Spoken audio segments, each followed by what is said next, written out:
Hello. Today we are here to talk about the strategic analysis of textile industry. The strategic dynamics of the textile industry touches all of our lives, from the clothes we wear to the fabrics in our homes. The textile industry is both globally and highly competitive, involving players from small-scale producers to massive multinational corporations like Zara or H&M. What makes this industry particularly fascinating is the constant need for innovation and adaptation, especially with the rise of eco-conscious consumers and sustainable practices. Let us first understand the Porter's five force analysis of this industry. Let's begin with the bargaining power of buyers. In the textile industry, buyer power is relatively low. For instance, an individual consumer purchasing a t-shirt doesn't hold much influence. However, price sensitivity is high as people often look for discounts and competitive prices. Retail giants like Walmart can exert some power due to their bulk purchasing, but overall buyer concentration is limited. Moving on to the bargaining power of suppliers, which is also low. The vast availability of raw materials like cotton, synthetic fibers, meaning manufacturers can easily switch between suppliers to keep costs down. For example, a garment factory can source materials from regions like China or Bangladesh without being locked into a specific supplier. The threat of new entrants is moderate. Although it's difficult for new players to enter the market due to high capital investment needed for machinery and skilled labor, online platforms like Etsy have allowed smaller, independent brands to emerge and access global markets, bypassing the traditional buyers. Next, we have rivalry among competitors, which is fierce. The textile industry is highly fragmented, with thousands of players from small manufacturers to big brands like Nike. Companies compete heavily on price and quality, and high fixed costs like maintaining factories drive aggressive pricing strategies. For example, during seasonal sales, you'll often see brands slashing prices to outdo competitors. Lastly, the threat of substitute. It is also quite high, particularly from the unorganized sector and rising demand for sustainable products. Many consumers are now looking for alternatives like second-hand clothing or eco-friendly garments made from organic cotton or khadi materials, with platforms like Depop and Poshmark growing in popularity.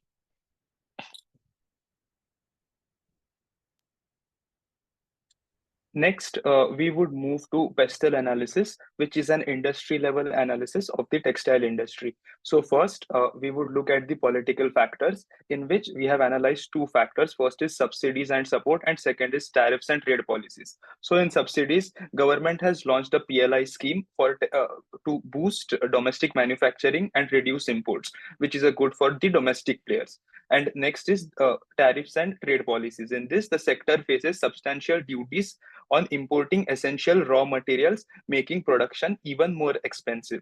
Next is economic factors. So, the Indian textile industry contributes about 13% to the industrial production, 2.3% to the country's GDP, which is major for a particular industry, and 12% to the export earnings.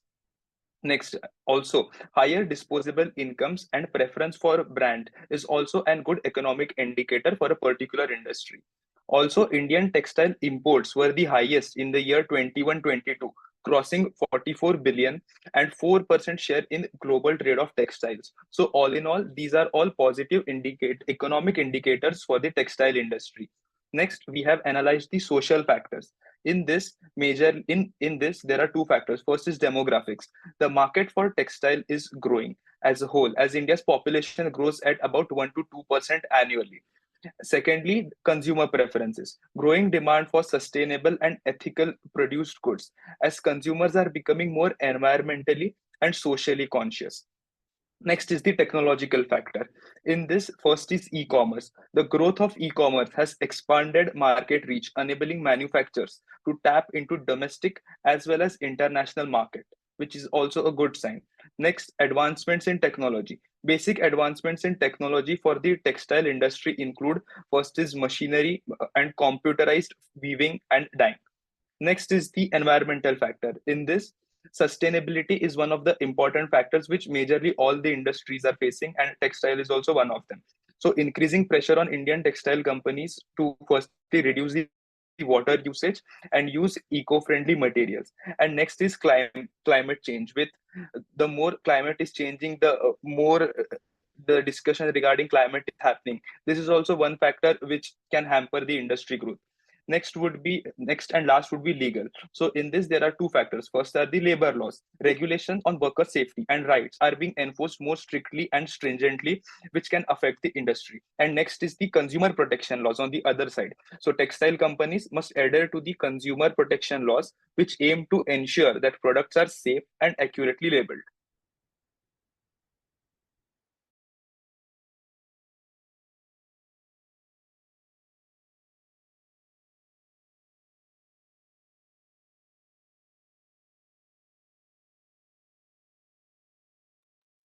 Ritesh, can So you continue? let's look at the core factors that drive success in India's textile industry. The first key element is supply chain management, in which efficient relationship with suppliers are crucial to help the timely procurement of raw materials, helping companies avoid production and delays, and maintaining a strong supply chain is essential for keeping production running smoothly. Next is sustainability, which has become increasingly important. The textile industry is focusing more on eco-friendly materials and process. Company must also comply with environmental reputation to stay competitive, especially in international market that prioritize sustainability. Another critical aspect is quality and innovation. High standard in fabric quality combined with ongoing innovation is product design and product process, which gives company a competitive edge. It's not just about making textile, it's about making better and more efficient textile catering to the latest trend and consumer needs. Next is cost efficiency is another key factor, in which by focusing on economics of scale, effective supply chain management and automation, companies can lower production cost and remain price competitive in market. Finally, market diversification helps minimizing dependency on a single region or market. By expanding into global market, company reduce risk and open up new growth opportunities.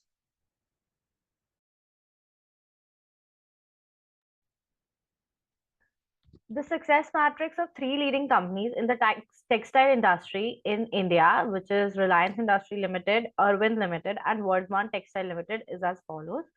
Firstly, let's look at quality and innovation. Each of these companies has focused on excelling in their respective areas. Reliance is known for its high quality polyester and advanced research and development capabilities. Arvind Limited, a leading denim producer, focuses on innovative fabrics, while Vardhman is recognized for its high quality yarns and fabrics with a strong emphasis on R&D.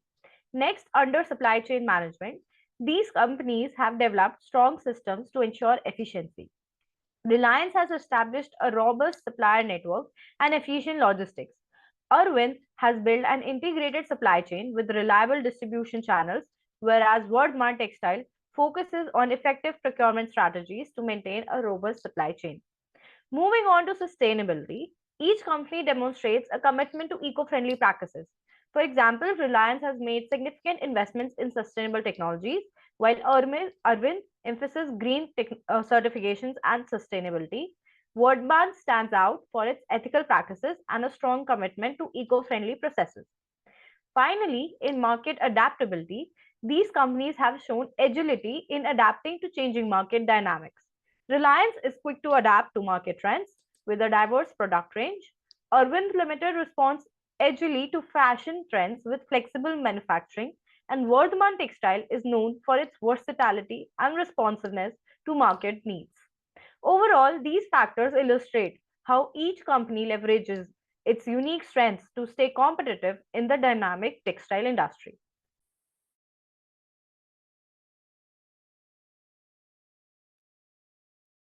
Let's start by looking at the primary activities in the textile industry.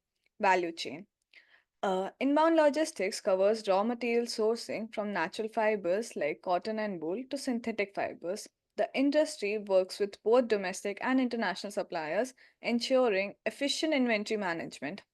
Next is operations, which transforms fibers into fabrics through spinning, weaving, dyeing, and garment manufacturing. This is the core of textile production, cutting, stitching, and finishing garments for the market. Outbound logistics involves the distribution of finished goods through domestic retail, e commerce platforms, and effort channels. It also includes warehousing and transportation, ensuring timely delivery via road, rail, or air. On the sales side, marketing and sales focuses on branding Indian textiles globally.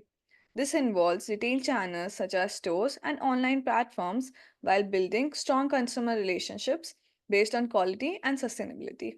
Finally, service plays a key role with after sales support, product customization for specific markets, and maintenance and repair services, especially for textile machinery.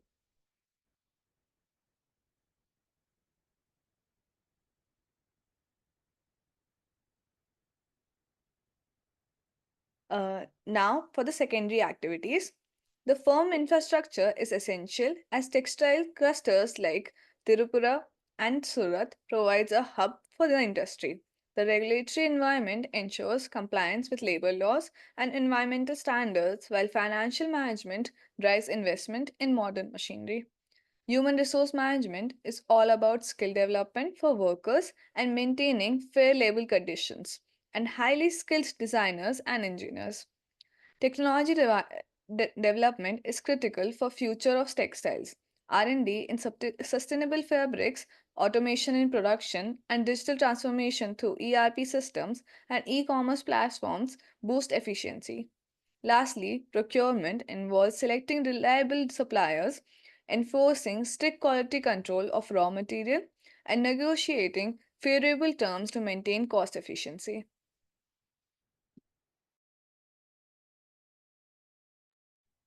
Now let's take a closer look at the structure of the textile industry in India, which is divided into two main sectors, the organized and unorganized sectors. Each plays a crucial role in shaping the industry's output and competitiveness. The organized sector, often referred to as the modern sector, is characterized by the use of technology and automation. This sector includes large entities like spinning mills and composite mills that produce yarn efficiently and cost efficiently. For example, companies like Vardhaman Textiles rely on automation to process large volumes of yarn, benefiting from economies of scale. These mills supply yarn to both sectors, helping maintain a stable flow of raw materials at competitive prices. On the other hand, the unorganized sector, also known as the traditional sector, includes activities such as handloom and power loom weaving, as well as hosiery production. This sector is heavily reliant on manual labor and uses older production methods. Despite this, the unorganized sector remains vital for India, employing the most workers in the textile industry and contributing significantly to the industry's overall textile output. For instance, rural areas with handloom industries provide employment to thousands of artisans, preserving traditional crafts while still contributing to textile exports. There's a strong relationship between these two sectors. The organized sector supports the unorganized sector by providing yarn at affordable rates. This dynamic allows smaller players to thrive while maintaining their competitive edge in local and global markets. The unorganized sector also serves as a social safety net, especially in rural areas, absorbing surplus labor and providing employment to workers who might not have opportunities in more capital intensive industries. In fact, after agriculture, the unorganized textile sector is one of the largest employers in India. Overall, the structure of the Indian textile industry is diverse, balancing both traditional craftsmanship and modern technology, helping it remain competitive on a global scale. So this was all from the presentation from our end. Thank you. The textile industry in India is really profitable with a profit margin ranging from 10% to 25%. But the exact profitability of each company will vary based on their efficiency, that is how efficient their operations are, and their pricing strategy which they've used. There are a few factors that can contribute to the profitability of this particular industry in the future too. One of them is market size. India's textile industry is worth 223 billion and it is going to grow to 250 billion by 2030. India is also one of the largest textile exporters in the world, accounting for around 12% of the country's export earnings. But in spite of it, India is only 5% of the global textile market. Indian government has introduced various policies to support the industry, such as technology upgradation fund scheme, and we are also expecting the government to support the industry further, which will only add to the profitability. Thank you for listening, team. I hope our session was informative and helpful to you about the textile industry.